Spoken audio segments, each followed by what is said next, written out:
नमस्कार, मैं हूं विशाल यादव। ईडी सीबीआई की चल रही मनमानी और तानाशाही पर सुप्रीम कोर्ट का सुप्रीम फैसला आने वाला है। हम सभी लोगों को मालूम है कि ईडी सीबीआई प्रधानमंत्री नरेंद्र मोदी की कठपुतली बनकर काम कर रही है। प्रधानमंत्री नरेंद्र मोदी का दाहिना और बायां हाथ बनकर काम कर रही है। प्रधानमंत्री नरेंद्र मोदी के इशारे पर हर एक काम ईडी सीबीआई कर रही है, जिसको लेकर आज अदालत ने नाराजगी जताई है।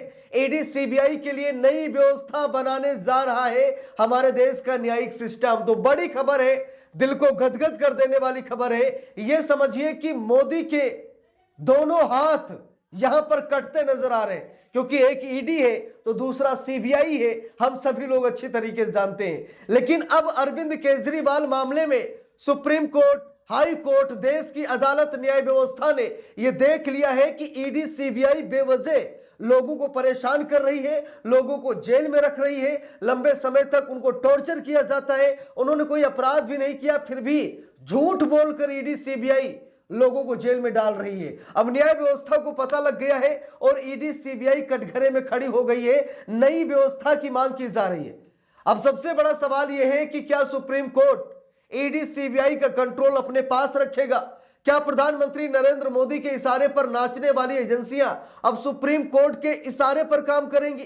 क्या अब मोदी सरकार का हस्तक्षेप हट जाएगा? क्या प्रधानमंत्री नरेंद्र मोदी ईडी सीबीआई से मनमानी नहीं करा पाएंगे? तमाम ऐसे सवाल आप लोगों के जहन में चल रहे होंगे, जिसका जवाब आज इसी वीडियो में आप सभी लोगों को मिलने वाला है। दोस्तों, हम सभी लोगों को मालूम है कि दिल्ली की राउज एवेन्यू कोर्ट ने अरविंद केजरीवाल, मनीष सिसोदिया को बरी कर दिया है, बाइज्जत बरी कर दिया है। ईडी सीबीआई को फटकार भी लगाई है कि आप ये जो सबूत लेकर आए ना, इन सबूतों पर मुकदमा भी नहीं चल सकता। आप केजरीवाल को जेल में रखने की बात कर रहे हैं। देखिए, लिखा भी है, कटघरे में खड़ी जांच एजेंसियां, नई व्यवस्था की जरूरत। अब नई व्यवस्था बनाई जाएगी जांच एजेंसियों के लिए, क्योंकि जांच एजेंसियां कहीं ना कहीं सरकार की इतनी बड़ी गुलामी कर रही हैं कि संविधान को तार तार कर रही हैं, लोकतंत्र को कमजोर कर रही हैं, और विश्वास, सबसे बड़ा विश्वास है जो जांच एजेंसियों का खत्म हो रहा है। देखिए, लिखा भी है, दिल्ली शराब घोटाले में राउज एवेन्यू कोर्ट ने अरविंद केजरीवाल, मनीष सिसोदिया समेत सभी 23 आरोपियों को बरी कर दिया है। अदालत ने सीबीआई की चार्जशीट में खामियां पाई और कहा कि कोई साजिश नहीं थी। देख लीजिए, यह भी कहा कि कोई साजिश नहीं थी। आपने जो चार्जशीट बनाई है इसमें खामियां है, इसमें बहुत बड़ी कमी है। देखिए, लिखा भी, खबर की हाईलाइट से लिखा है, केजरीवाल, सिसोदिया समेत 23 आरोपी दिल्ली शराब घोटाले में बरी। कोर्ट ने सीबीआई की चार्जशीट में गंभीर खामियां पाई। जांच एजेंसियों के दुरुपयोग पर उठे बड़े सवाल, नई व्यवस्था की मांग उठ गई है। देखिए, लिखा भी है, दिल्ली के बहुचर्चित शराब घोटाले में सीबीआई की राउज एवेन्यू कोर्ट की ओर से पूर्व मुख्यमंत्री एवं आम आदमी पार्टी के प्रमुख अरविंद केजरीवाल, पूर्व उप मुख्यमंत्री मनीष सिसोदिया समेत 23 आरोपितों को बरी किया जाना, जहां इन दोनों नेताओं और उनकी पार्टी के लिए एक बहुत बड़ी जीत है, वहीं जांच एजेंसी के साथ भाजपा के लिए बड़ा झटका है। अब यहां पर देखिए, जांच एजेंसी के साथ साथ भाजपा के लिए, यानी प्रधानमंत्री नरेंद्र मोदी के लिए बहुत बड़ा झटका है। देखिए, लिखा है, अदालत ने यह पाया कि पूरे मामले में कोई साजिश नहीं थी और सीबीआई ने केवल अनुमान के आधार पर षड्यंत्र की कहानी गढ़ी।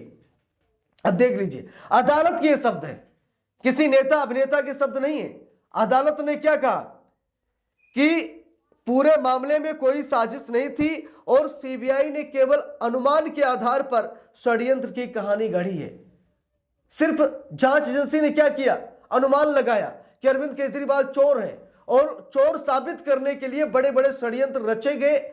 बहुत सारी चार्जशीट में कमियां पाई गई। क्या जांच एजेंसी ऐसी होती है क्या कि किसी एक को फंसाने के लिए हजार झूठ बोलने को तैयार हो जाती? क्या यही जांच एजेंसी है? देखिए, लिखा भी है, अदालत ने पाया कि पूरे मामले में कोई साजिश नहीं थी और सीबीआई ने केवल अनुमान के आधार पर षड्यंत्र की कहानी गढ़ी। विशेष जज ने अपने फैसले में यह भी कहा कि मैं पहली बार ऐसी चार्जशीट देख रहा हूं जिसमें इतनी अधिक खामियां हैं। उन्होंने लापरवाह अधिकारियों के खिलाफ कार्रवाई की भी बात कही है।